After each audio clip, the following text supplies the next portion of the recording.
இந்த ரெண்டு ஆஸ்பெக்ட்ஸ் பற்றி கேட்கணும். பங்குச்சந்தையில் 14 லட்சம் கோடி ஒரு நாளில் இழப்பு. இது ஆன்டிசிபேட் பண்ண ஒன்றா, இது கவர்மெண்ட்டால் ஏதேனும் இடத்துல தடுக்க முடியுமான்றது ஒன்று.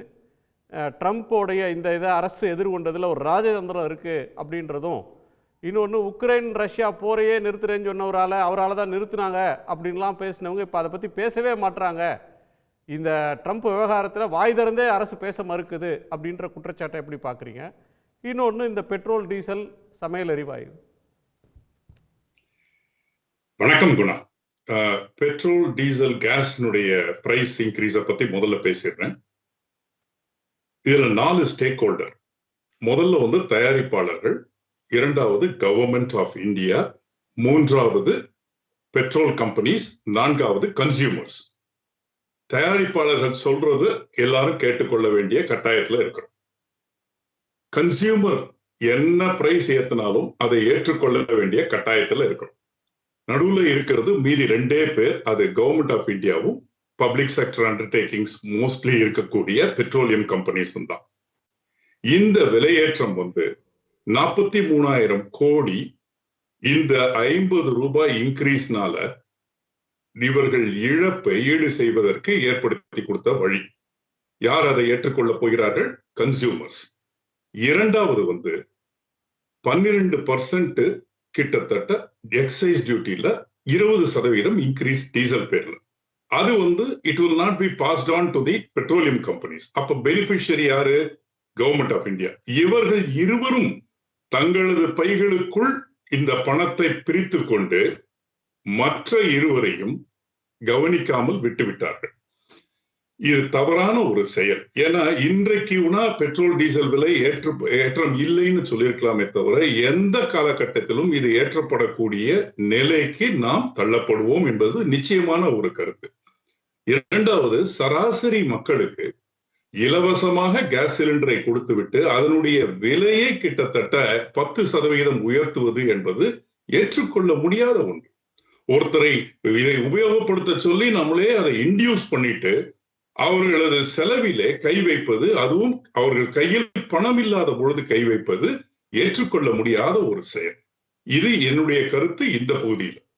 இரண்டாவது ட்ரம்பினுடைய டாரிஃபை பொறுத்தவரை நண்பர் சுமன் சொன்னார், keep the head down அப்படின்னு. But you cannot keep silent. நேற்று முந்தானேத்து தான் எக்ஸ்போர்ட்டர்ஸ்னுடைய கருத்துக்களை இந்த அரசு கேட்க ஆரம்பித்திருக்கிறது.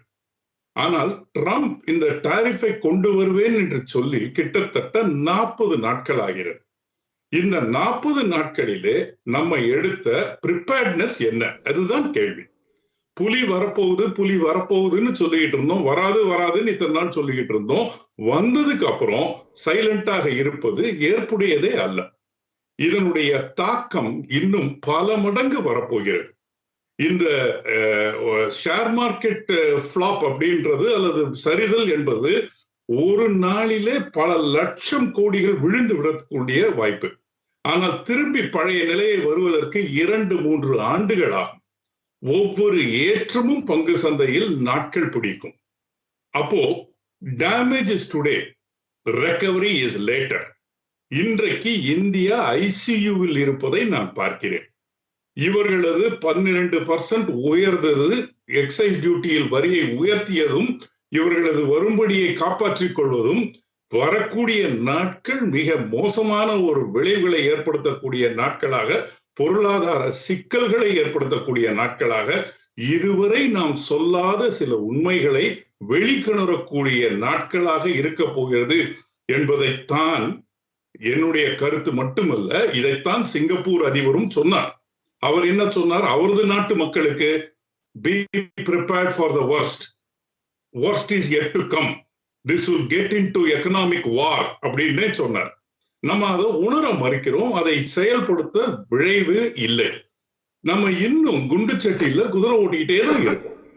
we are the best make in India அப்படின்றத சொல்லிக்கிட்டு இருக்கோமே தவிர இந்த டாரிஃப்னுடைய தாக்குதல்கள் என்னென்ன விளைவுகளை ஏற்படுத்த போகிறது, அந்த விளைவுகளில் இருந்து நாம் நம்மை எப்படி காப்பாற்றிக் கொள்ள போகிறோம், அடுத்தது இந்த விளைவை நம்ம எப்படி கையாள போகிறோம் என்பது இரண்டாவது.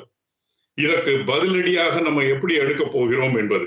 சைனாவை போல நம்ம திருப்பி நம்ம டாக்ஸேஷனை அவர்களுக்கு தன்னை யாருன்னு காமிக்க போறோமா, இல்ல வாயை மூடிட்டு கம்முனே இருக்க போறோமான்றது இரண்டாவது.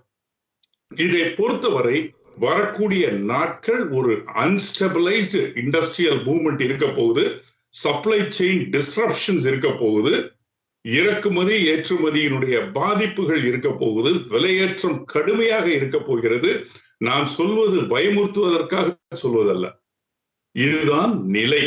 ஒரு பேஷண்டினுடைய ஆக்சுவல் கண்டிஷனை புரிந்து கொண்டால்தான் டாக்டரால் நல்ல முடிவுகளை அல்லது பிரிஸ்கிரிப்ஷனை எழுத முடியும். நான் சொல்வது ஒரு எக்ஸ்ரே. ஏற்கனவே வேலை வாய்ப்பு, வேலை குறைப்பு அதிகமாகிக் கொண்டிருப்பதை பார்க்கிறோம். ஒரு பக்கம் டெக்னாலஜிக்கல் வளர்ச்சி, அதாவது ஆர்டிபிஷியல் இன்டெலிஜென்ஸ், டீப் டெக்னாலஜிஸ், இவையெல்லாம் எப்படி வேலைகளை குறைத்துக் கொண்டிருப்பது என்பதை பார்க்கிறோம் ஐடி இண்டஸ்ட்ரி. இரண்டாவது புறம் மேனுஃபேக்சரிங்ல கிட்டத்தட்ட 60% இறக்குமதியை சார்ந்த நாடுதான் இந்தியா. நாம் சொல்ல வேண்டும் என்றால் உண்மையிலேயே லேபிள் இன் இந்தியா என்ற கண்ட்ரி தான் இதற்கு பொருத்தமாக இருக்கும். Assemble in India, label in India தான் கரெக்டாக இருக்கக்கூடியது.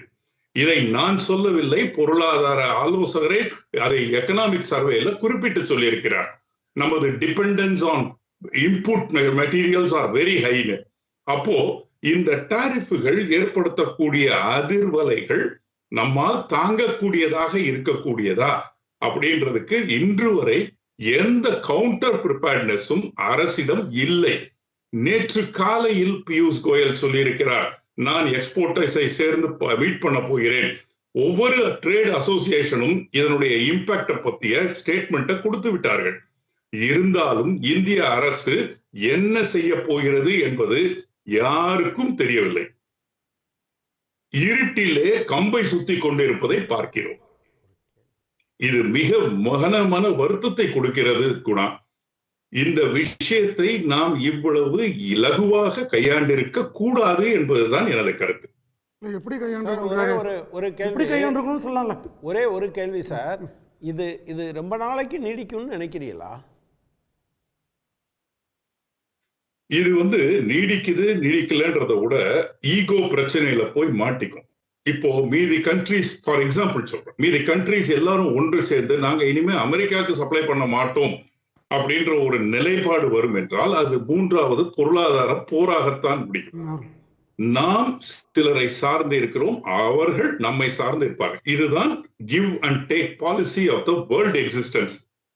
இப்போ இதுல ஏதாவது டிஸ்ரப்ஷன்ஸ் வந்ததுன்னு வச்சுக்கோங்க, இதை ஏற்படுத்திக்கவே முடியாது.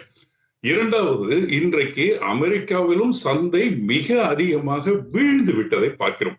$3 trillion ஷேர் மார்க்கெட்ல ஃபால் இன் அமெரிக்கான்னு சொல்றாங்க. நான் இப்ப பேசிக்கிட்டு இருக்கிறதும் அமெரிக்கால இருந்து தான் பேசிக்கிறேன். இங்க இருக்கிற ஒவ்வொரு சம்பாதிக்கக்கூடிய நபர்கள், தங்களது வருமானத்தை ஷேர் மார்க்கெட்டில் வைத்துக் கொண்டிருக்கிற நபர்கள் வருத்தத்தில் இருப்பதை பார்க்கிறேன். என்னென்ன எப்படி இதை மாற்றப் போகிறார்கள் என்பது தெரியவில்லை யாருக்குமே. ஆனால் தேன் கூட்டிலே கை வைத்து விட்டாச்சு. அப்போ அந்த தேனி நம்மை கொட்டுவது நிச்சயம். அந்த கொட்டுவதிலிருந்து நாம் நம்மை எப்படி காப்பாற்றிக் கொள்ள போகிறோம் என்பதுதான் கேள்வி. இதற்கு நாட்கள் கொடுக்கப்பட்டது. அந்த நாட்களிலே நாம் என்னென்ன செய்திருக்க வேண்டும் என்பதை யோசித்திருக்கலாம். என்னென்ன பொருட்கள் இதனால் பாதிப்பு ஏற்பட போகிறது, எந்த அளவிற்கு பாதிப்பு ஏற்பட போகிறது, அதை எப்படி நம்ம கட்டுக்குள்ள வைத்துக் கொள்ள வேண்டியது, அதற்கு என்ன சப்சிடியை இன்க்ரீஸ் பண்ணாங்க. பிரதமர் போகும்போதும் இந்த நெகோசியேஷன்ஸ் நடந்தது. அதிகாரிகள் மட்டத்திலும் இரண்டு தரப்புலையும் ஏர்லி நெகோசியேஷன்ஸ். நம்ம தான் அமெரிக்கா வரி போட போறதா அறிவித்த உடனே வேகமாக போய் பேச்சுவார்த்தை நடத்தி பாதிப்பு இல்லாம பார்த்து கொண்டோம் அப்படின்னு அரசின் தரப்புல சொல்றாங்களே, அதிகாரப்பூர்வமா சொல்றாங்க. இல்ல, there was a discussion that held before the announcement itself. இங்கிருந்து நம்ம போய் ஒரு குழு பியூஷ் கோயல் அவர்களே அமெரிக்காவுக்கு இங்க ஒரு பேச்சுவார்த்தை நடத்தினார். அங்கிருந்து இங்க பேச்சுவார்த்தை நடத்தினார்கள். இவர்கள் ஆயத்தம் செய்து கொண்டிருப்பதை பார்க்கிறோம். ஆனால் பேச்சுவார்த்தை மட்டுமே ஒரு பேஷண்ட நடுவுல வச்சுக்கிட்டு சுத்தி டாக்டருங்க நின்று பேசிக்கிட்டு இருந்தாக்க பேஷண்ட் குணமடைஞ்சிட மாட்டார். இப்போ வந்தாச்சு, இப்ப டாரிஃப் வந்தாச்சா இல்லையா? வந்தாச்சு. கடந்த 3 நாட்களாக ஆப்பிள் மொபைல் போனுடைய எக்ஸ்போர்ட் அதிகமாயிருப்பதை பார்க்கிறோம். பல நிறுவனங்கள் இந்த சனி ஞாயிறும் வேலை செய்து ப்ரொடக்ஷனை பூர்த்தி செய்து 9ஆம் தேதிக்குள்ள ஷிப்மெண்ட் பண்ணிடணும்னு துடிப்பதை பார்க்கிறோம். அதற்கப்புறம் என்ன நிலை? இவ்வளவுதான் கேள்வி. இப்போ என்ன, வாட் இஸ் தட் நெக்ஸ்ட் அப்படின்னு பார்த்தோம்னா, அந்த நெக்ஸ்டுக்கு நம்ம ப்ரிப்பேர் ஆகணும். ஒரு லைவ் ஒயரை தொடுறதுக்கு முன்னாடி கிளவுஸாவது போட்டுக்கணும், அல்லது பவரையாவது ஆஃப் பண்ணணும். ரெண்டும் பண்ணாம ஒயரை தொட்டதுக்கு அப்புறம் ஷாக்கடிக்குதுன்னு கத்துனா என்ன பிரயோஜனம்? உடனுக்குடன் செய்திகளை தெரிந்து கொள்ள சன் நியூஸ் பெல் ஐகானை கிளிக் பண்ணுங்க.